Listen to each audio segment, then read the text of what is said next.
As just previously mentioned in that report, South Korea and the United States have revised their free trade deal. Our business correspondent Kim Jiyeon takes a closer look at some of the details from that new agreement.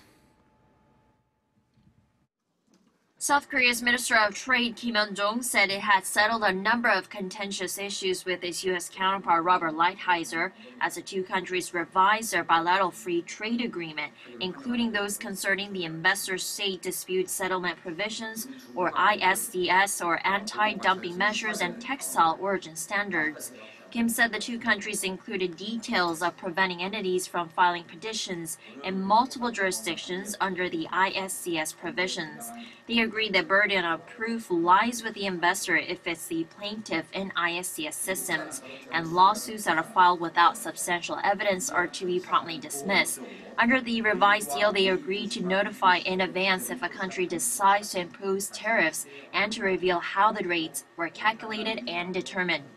The two countries also agreed to enforce strict rules when it comes to determining the place of origin of textile goods, called the Yarn Forward Rule, which stipulates clothing must originate from the country of its making. It's thread and yarn that forms the apparel in order to be recognized as being made in Korea or in the U.S.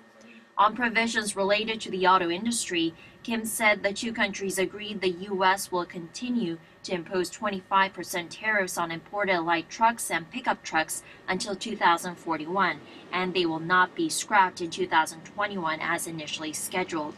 Considering the imposition of safety regulations, South Korea is to double the number of U.S. car imports up to 50,000 vehicles that it'll acknowledge as passing safety regulations equivalent to that of Korea's. Regarding car emission standards, they agreed to recognize the Global Eco-Innovation Credit, which refers to any technology new to the auto market that contributes to significant CO2 savings.